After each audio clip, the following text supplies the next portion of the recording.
تھے، یہ نہر کنارے وضو کر رہے تھے، تو کئی دنوں کے فاقے تھے، کیا دیکھا کہ پانی کی سطح پر بہتا ہوا ایک خوش نما سیب آیا، تو اشتہاق غالب ہوئی، اس کو پکڑا اور کھا لیا۔ جب کھا چکے تو پھر خیال آیا یہ تو میرا تھا ہی نہیں، یہ تو مال لقطہ تھا، تو میں نے اس کو کھا لیا، اب اس کا مالک کیسے ملے؟ جس سمت سے پانی آ رہا تھا اس سمت سفر شروع کر دیا۔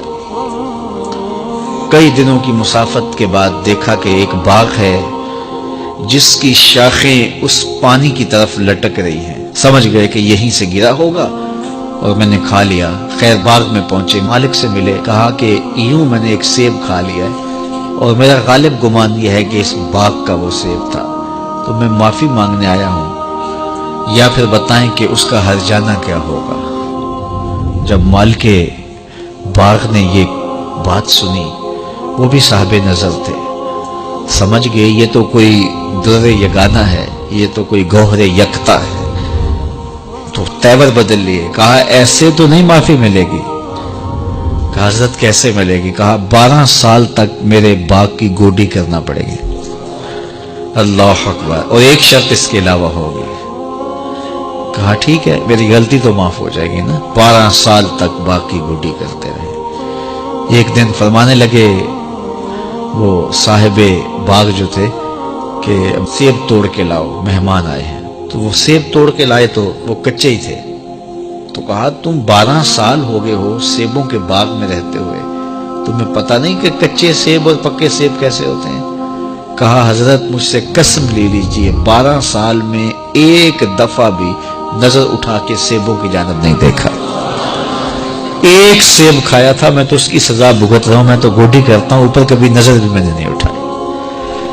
سینے سے لگا لیا، کہا ایک شرط تمہاری پوری ہو گئی، اب دوسری شرط ہے کہ میری ایک بیٹی ہے جو آنکھوں سے نابینا ہے، کانوں سے بہری ہے، بول سکتی نہیں، اور وہ اپاہج بھی ہے، چل بھی نہیں سکتی، اس سے تمہارا نکاح کرنا چاہوں، اگر تمہیں قبول ہے تو معافی ہو جائے گی۔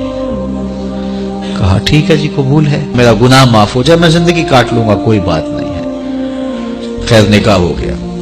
کہا کہ یہ کمرہ ہے، یہاں آپ کی زوجہ آپ کی منتظر ہے۔ جب وہاں گئے تو ایک خوبرو دوشیزہ منتظر تھی، تو فوراً پلٹے کہ میں غلطی سے کسی اور کمرے میں آ گیا ہوں۔ پلٹتے ہوئے دروازے کی چوگاٹ سے سر پھٹ گیا، خون بہنے لگا۔ جب باہر آئے تو صحن میں پہنچے تو وہ بزرگ وہاں تھے۔ کہا کیا ہوا؟ کہ حضرت ایک غلطی کی سزا اتنی کاٹی، اب کہیں دوسری غلطی نہ ہو جائے، وہ تو کوئی اور ہے خاتون۔ کہا وہی تمہاری زوجہ ہے۔ تو میں بتاؤں کہ وہ بہری کیوں ہے؟ آج تک اس نے غیر محرم کی آواز نہیں سنی۔